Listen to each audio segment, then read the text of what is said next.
Is negative cosine. But on this one, I think that's the negative number when you find the integer of the you have to like put in whatever series. Right, and the equation is 6 out. Right. Yeah, so this one. All right, guys, real quick. This problem here requires you to know something called partial fractions. It's actually called partial fraction decomposition. So, a lot of times in mathematics, you assume the form of the answer and then you proceed. It's really neat. All right, so if your assumption is wrong, your math is going to tell you at some point 7 equals 0 because you're a freak. You didn't give me something that works. So the bottom of your factors is what? X plus 5 times x minus 1. I love it. So I know this must have come from something over x plus 5 plus something else over x minus 1. Or it could have. Let's just look at all familiar. If you've taken me for pre-calculus, it should. If you haven't, then I'm sorry if it doesn't. It really, I don't understand. This thing is so stupid useful, and it's actually really stupid easy, but you just have to see a few of them to understand how it works. So, what I do now, I assume that's what it looks like. So really, I've only got two variables. X is not truly a variable, because it's a part of the function I'm trying to figure out these a and b for. I'm not going to let x change at first. I want to figure out what a and b were. So I can multiply both sides by, I'm not just going to treat it like any function, any equation that would have rational expressions in them. I'm going to kill the denominators, right? Multiply by the LCD. So here I'm going to pick up an x minus 1. Is that cool? Am I doing that too much? So I'm going to multiply by x plus 5, x minus 1. So here the x plus 5's can cancel. I'm going to pick up an x minus 1, blah, blah, blah, blah. So then I get 6x plus 6 equals a times x minus 1 plus b times x plus 5. You got a couple of options here for how to solve this. And I like to start with this one. Well, let me actually do it the way I wouldn't do it personally, just to show you the more general way to do this. Over here, is it cool if I do this here? You guys see where all that came from? So you get ax plus bx, so you get a plus bx. So this method is called equating coefficients. If this does equal this, then a plus b has got to be 6, because that's what's in front of the x on both sides. So a plus b must be 6. And of course, 5b minus a must be 6. And you got a nice little system of equations, right? If I add those up, let me just stop right there for a second. It's almost too easy. Equating coefficients. Whatever's in front of one side has got to be the same thing on front of the other side to be equal. That's all I was trying to say. So if I add these together, the a's go away. So I get 6b equals 12. Careful. So b is 2. And if b is 2, a has to be 4. So that means that this actually equals 4 over x plus 5 plus 2 over x minus 1. Really powerful method, and of course it gets a little more complicated at the bottoms, become a little more complicated. If you've seen this before, you know what I'm talking about. If you haven't, as we hit them, I'll talk more about this. Right now, this is the only type you'll see. Alright, so let's see how that relates to these problems here.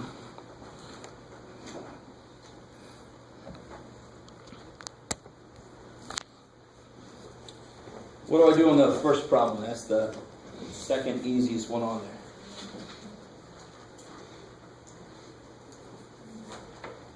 How do I work that first one out? Oh, I really just killed it with that statement I made. So is this one on there? Say something to get around. Negative x and negative 1. Yeah, I know this is going to be x negative 1. And I've got to divide by n plus 1. Or you can think, if I take the derivative, it would have a negative come down. But there is no negative there. So I need a negative to kill that. Several different ways you can look at that. Minus 3x plus c. Kick x. That one's done. Sweet. You got to be very careful about your variable that the integral's using. Here it might be time, something you can't just suddenly change it to x. So what is the integral of a constant? We did it just now. You did 3 was 3x. This will be pi t plus c. Right, so integral of any constant is just going to be that constant times the variable plus c. Right? Because the derivative of something x or something t would just be that number. Of course, now, I told you c through g have some kind of simplification you have to do first. There is no quotient rule for integration. There isn't. In fact, if you think about it, we got quotient rule and power rule that actually made differentiation pretty easy, really, if you think about it. Differentiation, now if you look back on it, pretty easy. Rules are pretty straightforward. But they involve a lot of simplification. Think about this. There's a lot of simplification from when I do the quotient rule. I combine things. So integration would have to somehow do all that backwards. Holy shit. So there is no freaking unquotient rule. You with me? There's no way it could figure all that stuff out. So thank God it's got its own rules to make things a little bit easier. But here I just want to simplify this. And if you do this, I saw a lot of it. That's sine theta over cosine theta over 1 over cosine theta. The over cosines go away, so you get integral sine.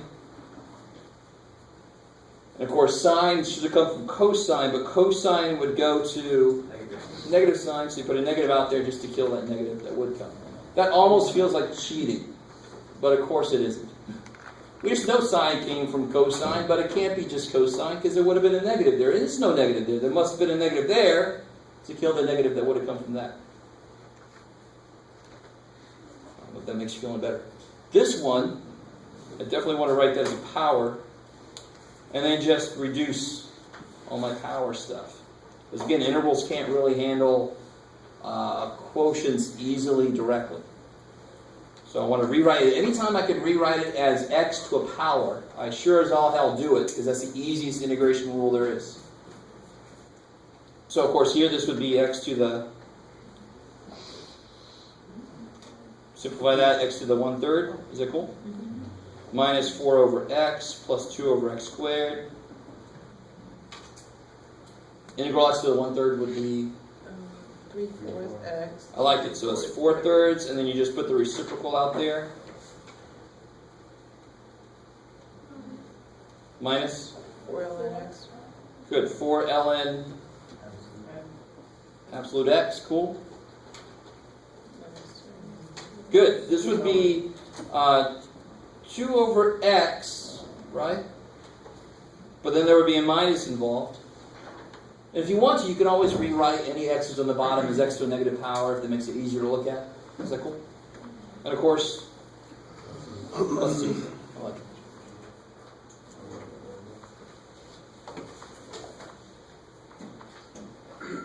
How are we doing so far? Is that all right? F, there's just some work. You gotta FOIL that thing out and then bring the x in. So you would get x4, so it's x5. Plus 6x squared, so it's plus 6x cubed. Plus 9, so it's plus 9x. Is that good? And then it's easy as that, right? But you can imagine, of course, if I take that power up, you'd hope to God that there was some kind of rule for integration. Just like differentiation is easy, even if I take the power way up, it's just chain rule, right? Just pray, please, integration, please, be cool. So this would become, good, 1/6, that's 6. 3 seconds. Yeah, it needs a 4 up there, so it'd be 3/2 x4. 9/2 x squared plus c. Alright, how many so far? Those weren't that bad. And then g, we can use what we found up here. This becomes the integral of 4 over x plus 5 plus 2 over x minus 1. And of course, the nice thing is these are both linear with 1 coefficients. So integration and differentiation look at those exactly as if they were x. It doesn't care about the minus 1 and plus 5 are just constants. Who cares? So this will be 4. I got ln to absolute x plus 5. Good, that's what I got. Plus. Plus 2 ln x negative 1. Plus 2. Beautiful. Kick ass. Cool. That's the power of partial fraction decomposition. This is why you finally now know why the hell you learned that, and you finally now know what the hell's wrong with your pre-calc teacher. They did not teach you that. What the hell? It's pre-calculus. Teach you what they need for calculus. This one. Sorry. All right, so now you have some definite intervals. So the first step really is just like what we just did. And if it's a definite interval, it's just got one extra step at the end. You start plugging stuff in. This one I heard a lot of people having some interesting time with this. I want to show you something that might help out. I know if I have an interval of sine of something, I had phi in there, yeah. Then it must have come from like cosine of that thing, right? And there's two things I know. I at least needs a negative. But if I kind of check myself, what's the derivative of what I've got so far? The derivative would be sine pi phi times pi. Shai. So what I really need here is exactly. Now here's a really cool way to look at this, and this is what we're going to come back to later. If only there would have been a negative pi here, it would have been perfect. You with me? Because that would have been the chain rule piece to go along with that, and of course the sign has a negative that comes out too. So that would have been exactly what was needed here to handle the weirdness with sine from cosine and the chain rule piece. You with me? So in order for me to balance that out, if I just put a negative pi there, I'm like, I wish there was one. Let me just put it there. At the same time, I have to do negative 1 over pi on the outside. That balances it out. You guys see that? All right, cool. If you do, that's awesome. Because then this is exactly, where am I at? This is exactly this. Except now I've got this in front. Oops, sorry. This piece is this, and then I've got a negative 1 over pi out there in front. So it's just negative cosine pi phi over pi. I don't know if that made enough sense. I kind of screwed it up there.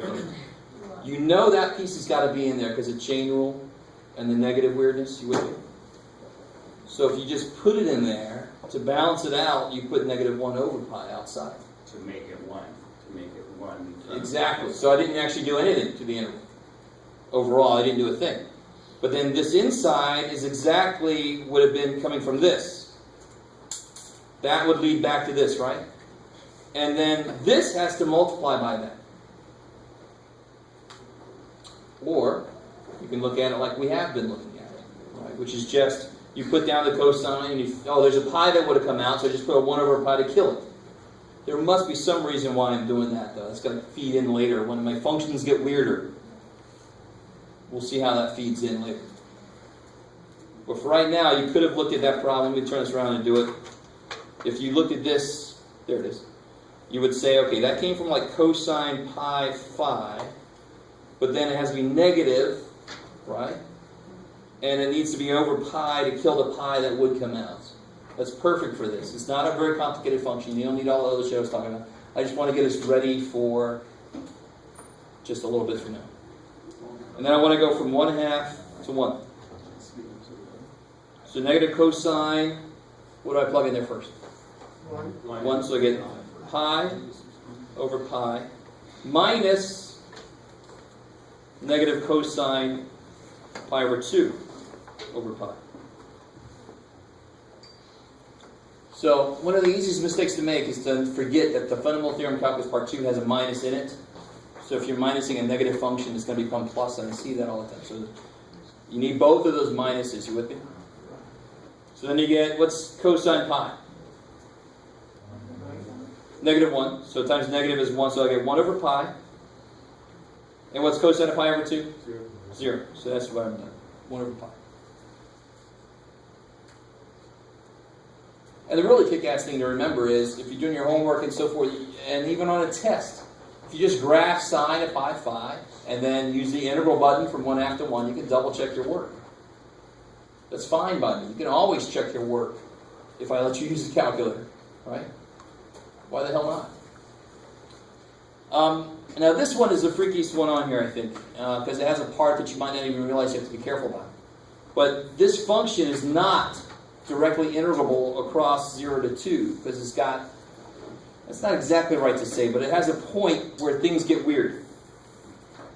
Right? That point. So it's one function back here, and then it's an entirely different function over there. So I have to first figure out where that point is, and then break my integral up at that point.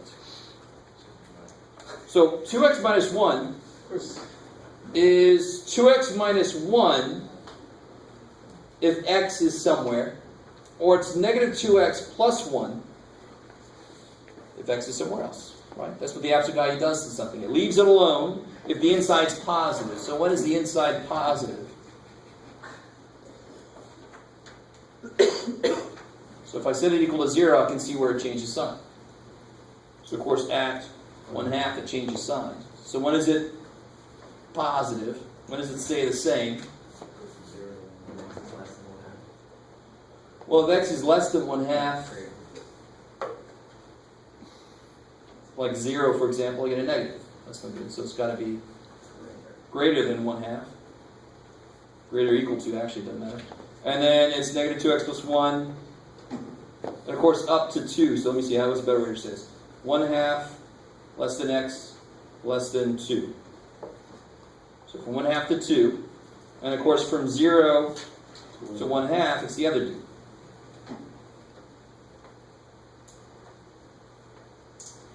So when you have a piecewise function, it's really obvious where you got to break it up, where things take over. Absolute values are inherently piecewise. Their definition is based on it's a piecewise definition. So integrals, you have to break it up for them. So how would this thing look then? This is going to look like, let me get a fresh one. Integral from 0 to 1/2. And that's, of course, where the inside's negative. So what's the function going to be? It's going to be negative 2x plus 1. Because the absolute value is going to change the sign of it. And of course, from 1/2 to 2, it's going to leave it alone. And now you just do those two integrals and add them up.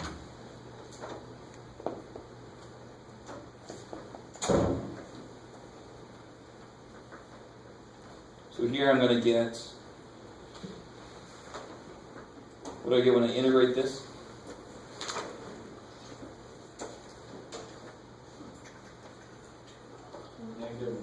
Negative x squared. Plus x. X from 0 to 1/2 plus x squared minus x from 1/2 to 2.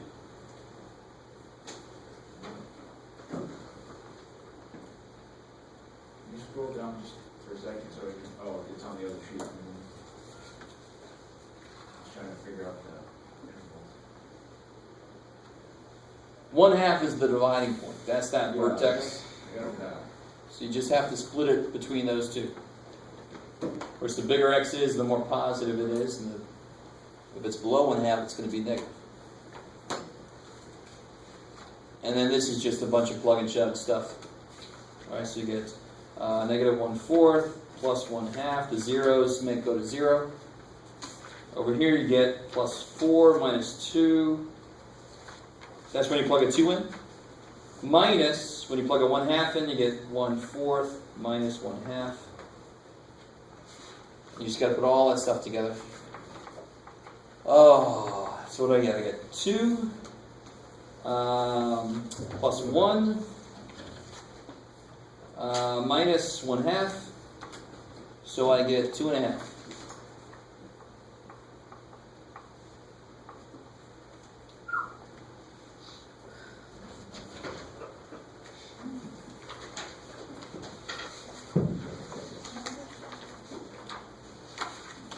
What's up? Some of you guys look like you just ate very old French fries.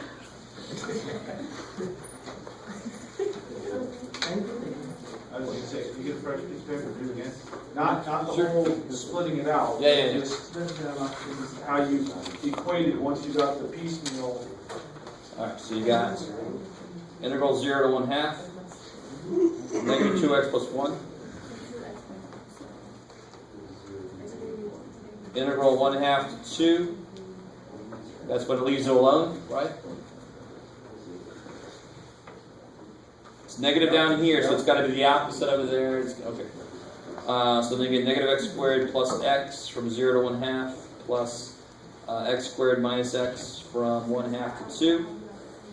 Okay, so there's your f of big F of A is 0, big F of B is 1/2.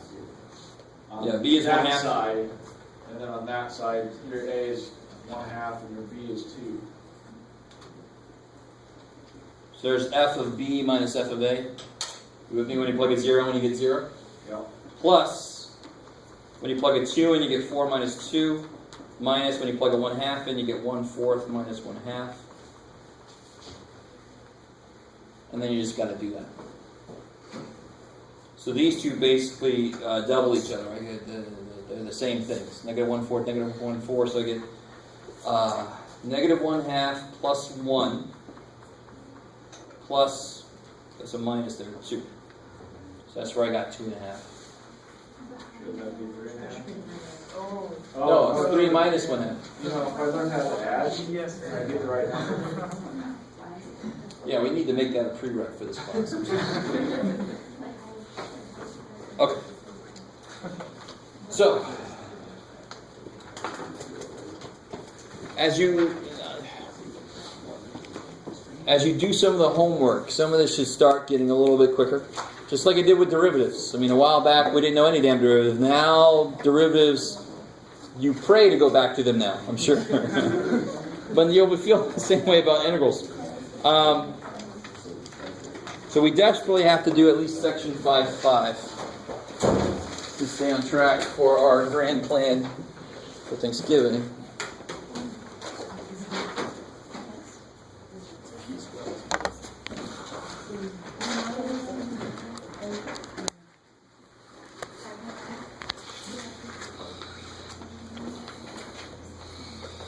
Okay. And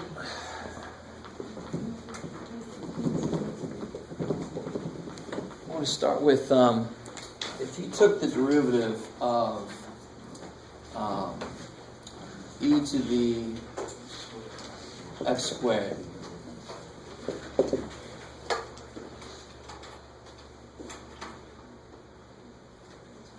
what do you get? So here's your chance. You desperately want to go back to derivatives. You all agree with me? Here it is. Take the derivative of that? Yeah, take the derivative. What would you get? 2 e to the x squared. E to the x squared, 2x, right? Is that cool? And one way to do this that a lot of you guys kind of did, I saw this on the work, you say this is like e to the u, where u is x squared, and what's du? 2x. 2x. And it's like du dx. Is that cool? You guys with me? So some of you guys did this. We talked about this a little bit when we first did chain rule, this way of looking at things. And now it's going to make the integration much easier. So in general, if I saw this, I cannot do that. Not only can we not do that now, nobody in the universe can do that problem. Right? It's sometimes if you're missing, like, what is that missing to be able to be done? Because again, if I take the derivative of something and I get something, I know the integral of that thing gets me right back. But the derivative of this is there. So what's kind of missing here? 2x is missing there, right? So if there is, so I can't do this problem. This actually it cannot be done. So if I have this though, if they give me this, then that's easy. Right? Why is that easy? Because I know exactly the function it came from, right? This is the derivative of this, so the integral of this must take me back to where it came from, right? Okay, so what that's leading us towards is this idea used for integration, this U substitution, to make chain rule a little bit easier. So let's do a couple of derivatives using this U sub and then see how it applies for integration. If I had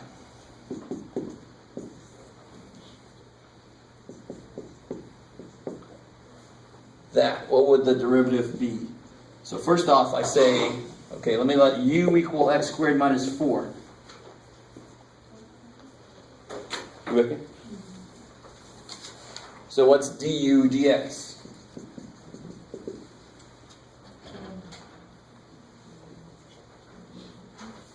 What's the derivative of that? 2x. Cool. And real quick, a little side note. Remember how we could write this?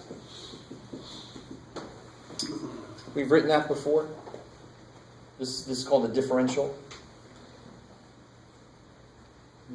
Okay, maybe. It's going to become very important very soon.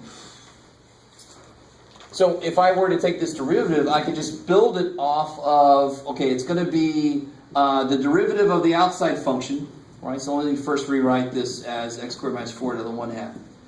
So y prime is going to be the derivative of the 1/2 part times the derivative of u. So it's going to be df du times du dx. You guys might remember that Leibniz notation. So it kind of does, it looks like these du's would cancel, and that sort of is allowable to think about it that way. So it does make sense. You do end up with df dx, which is what you want. This part is the part that always freaks people out, and I want to do something that might make it a little bit easier to look at. So y prime, what's the derivative of something to the 1/2 power? 1/2 times that thing to the negative 1/2. And then du dx, we already did it over there, it's just 2x. That's the inside getting its turn, right? Okay, maybe.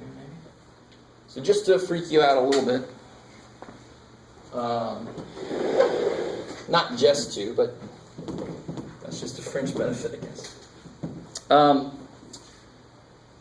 So I want to remind you, what would d by dx x squared, just to get us reused to that notation? 2x, right? Easy enough. What about if I said d by dy of y cubed? Ooh, right? That's just identifying what I'm taking the derivative with respect to. So what if I said d by d sine x of sine x squared?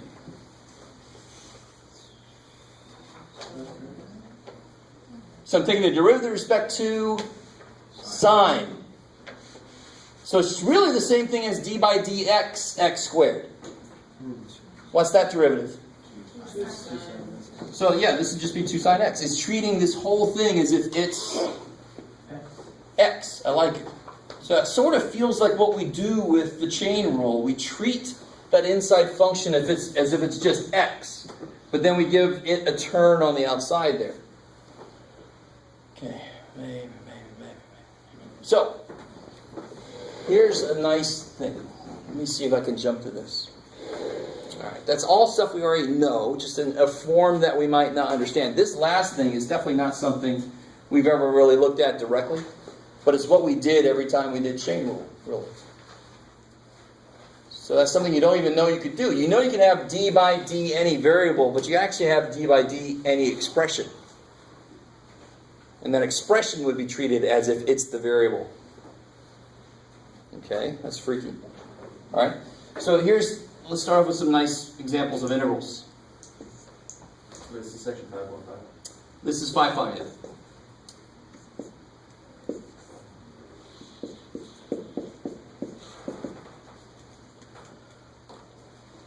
So there's all these different levels of how to look at something. I know this integral can be done. Not just because I made it just now, but because when I look at it, there's an inside function whose derivative is also in the integral. You see what I'm saying? What's the inside function? What's the inside function?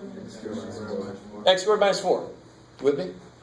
Now, and when I said that, I didn't mean inside the integral. I meant there's the function. What's the inside part of it? It would be this. And what's its derivative?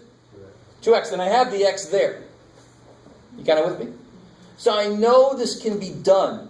Nothing's missing. It has the part that it needs. Remember earlier when I said what's missing here to be done? It didn't have a 2x here. Right? Even if it just had an x, I can do that now. Because I can take care of the constant, no problem, right? We take care of that all the time. The integral of x squared, there really should be a 3 there, right? If you want to get really, really, really technical, but constants, I don't care about constants. I can take care of them. I can put 1/3 there if it's not there. You kind of with me? So constants I don't care about. So when I say the derivative of the inside function is there, that means minus a constant. I don't care about constants. I can take care of them easy. Here's how the substitution rule works. It makes what I just said a lot more explicit. So you let u equal the inside function.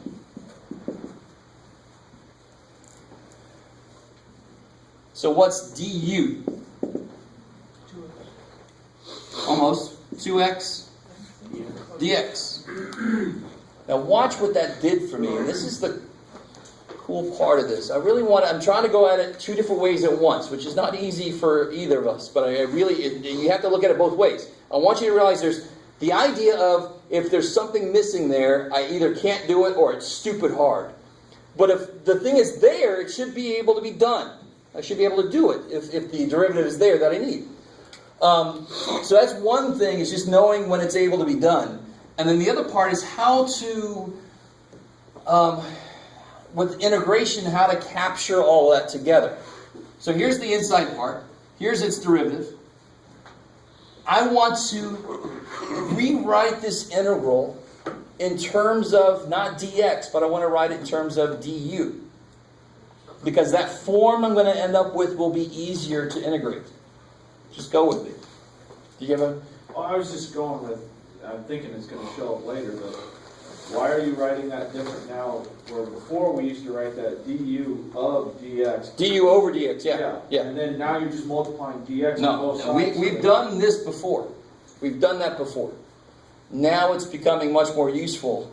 And I'll show you why. But what I'm trying to get in my head is that is the same as du over dx. It's the same. 2x. It's the same. You're just dividing or Multiplying by dx. I love it. Take it over. Exactly. And we've done that before. Here's where it becomes really cool. I can already rewrite this piece as square root of u. Is that cool? And that piece is like, wow, Jeff, good job. So it's all right. Yes, you called u that. Good job. Now, no other x can be left in there. If there's two variables inside of there, we can't do shit with it. We're not in multivariable calculus. And even multivariable calculus, that's not something I want to deal with. So I need a single variable. I want to replace this dx with du somehow. But du is 2x dx. What do I have currently? X dx. So what am I missing? How do I put a 2 here? What do I have to do at the same time? You guys with me? So now I have 2x dx. And what do I replace that with? Because that's what du is. It's just substitution. So mathematically, the real nuts and bolts of the math just says you can substitute whatever the hell you want to. And we've done this before. Let u equal this, because then it makes it look a lot better. We've done that in factoring and stuff like that. So here's the same thing. I want to make this integral look better. It should have a better look, because it's just the integral. It's just coming from the derivative of a square root. It's got the chain rule piece in there. There should be an easier way to write this integral. Just do it, Jeff. All right, so 2x dx is du. Now look at that.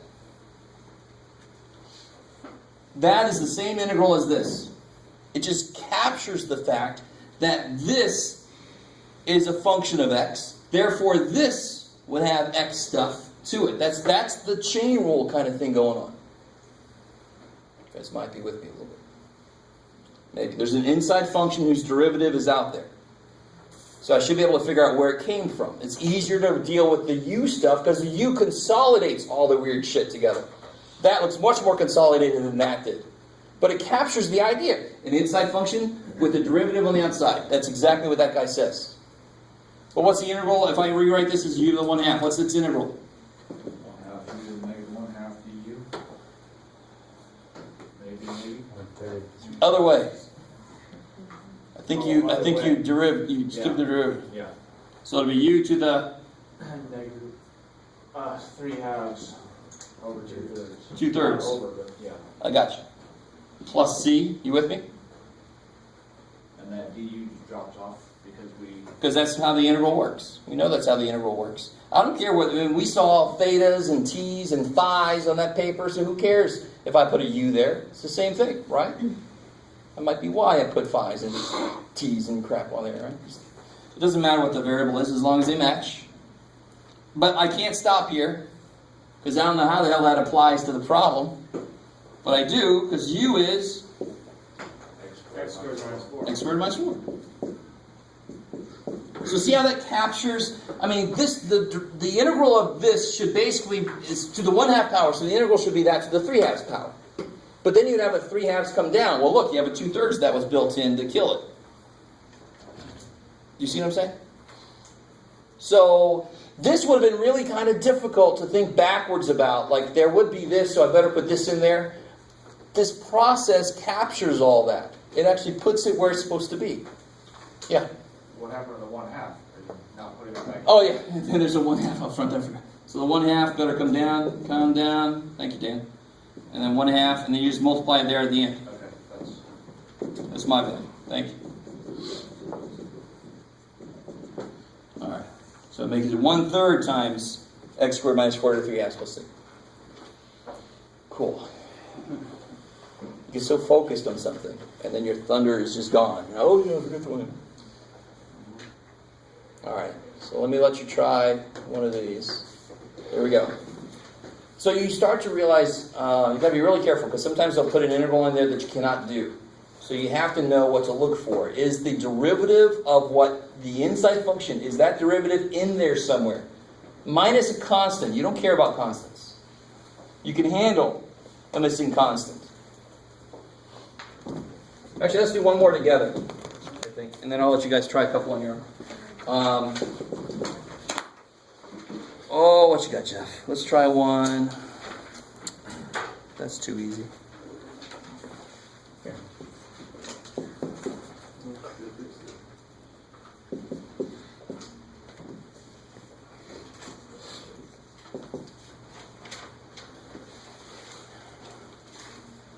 Now, this is what I was saying earlier when I said, natural logs have to come off of anything of the form x to the negative 1.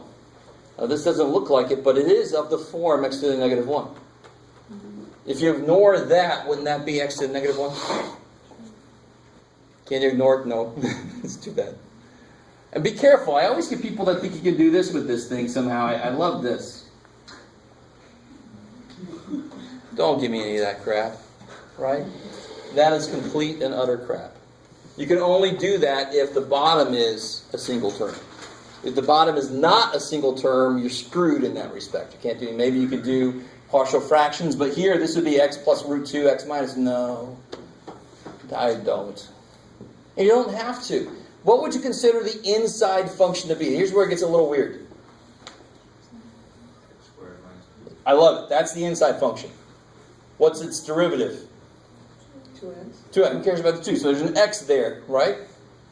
And as we do more of these, you'll start to realize your x has to be free to get together with the dx. If your x was stuck somewhere, you can't really say it's in there. You can't do it that way then. And we got to do more of these for you guys to start seeing what I'm saying. But if I call u x squared minus 2, what's du? 2x dx. So I have x dx, so of course, what do I need? A 2. So you put a 2 there, 1/2 there. So now I can do my replacement. I can completely replace all the x stuff with u stuff. If you have any x stuff left over, you screwed up somewhere. You can't do it. So if I got 1/2, let me not forget my 1/2 this time. 2x dx is du. And x squared minus 2 is u. And what's the integral of 1 over u? If I write it like this, is that better? You don't have to put the u on top. Is that cool? Yeah, so I get 1/2 ln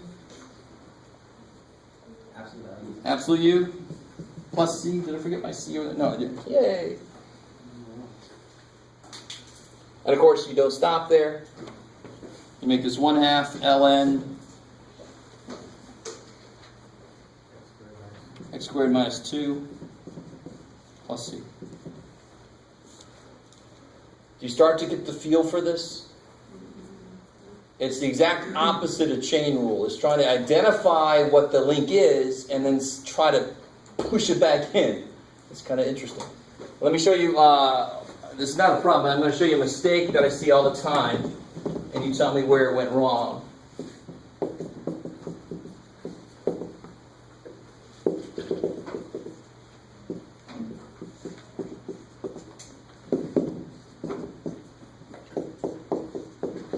Yay! What did I completely screw up there?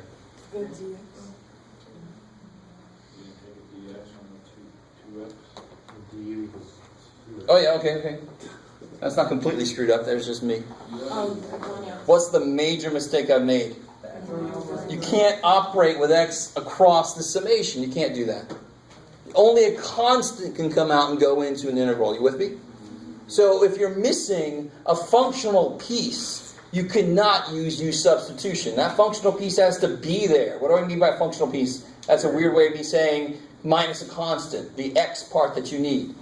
If you have an x cubed in here, you better have an x squared somewhere else already there that you can use. If you don't, you can't just put it there. Right? So if you had an x cubed on the bottom and an x on the top, you're still screwed. Still couldn't do it.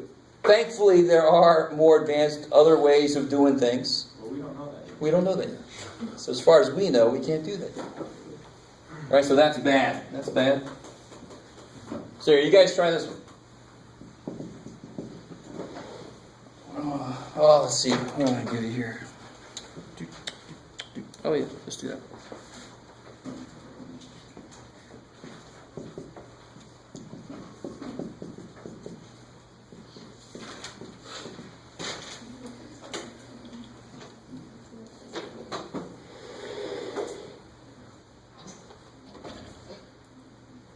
So all my references are really, really dated now.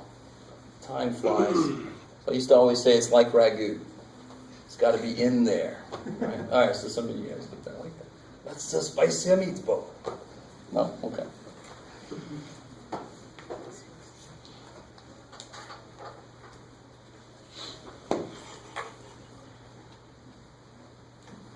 Thankfully, I'm not a professional comedian. I don't think I'd survive.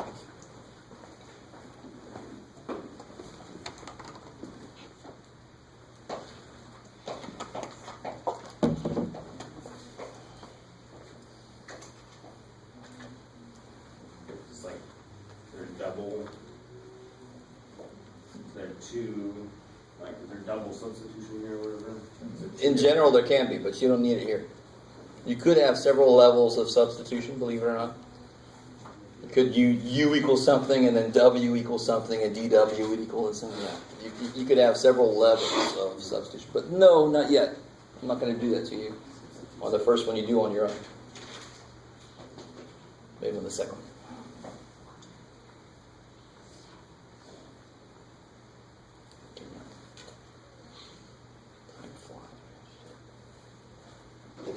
All right, considering I've already kept you longer than you probably want me to, we'll just kind of go through this. Just done what? What is that? U. Good. So that'll be u. Du is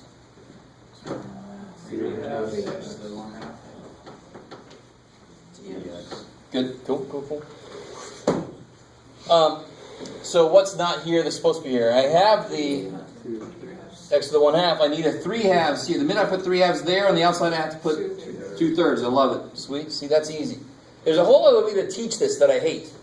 Because students, it's really easy to make stupid mistakes the other way. But it's easier, but then you can make stupid mistakes easier. So if you see somebody doing it a different way and you want to do it, great for you. But this is not that hard. Right? And it keeps you from making stupid mistakes. Trust me. So this is du. Good. So I get 2/3 integral du, and this would be sine u. So I get 2/3. Yeah. Except. Okay. True. But yeah. Okay. Good. There's that cosine going back to sine thing, right? You got to be careful of that. U sub can only do so much. We good so far? So does du just take C's form theoretically for this, like always? How do you mean? Every time we've done this, the du has become C, hasn't it? No. Well, like, This and this are one symbol. okay. So these make this. This is because antiderivatives can have constants. Yeah. Okay, cool. Now, of course, what's the last step? Plug what u is. I always expect somebody to go walking by the room like, he's got really bad grammar. But u do be 1 plus, what do you be? Right, just make sure that you end up with the same variable you started with, or else something's really bad.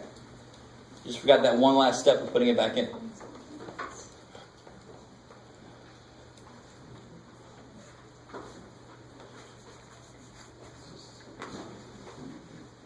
All right, so remarkably quickly, next Monday we're going to have a quiz on Chapter 5.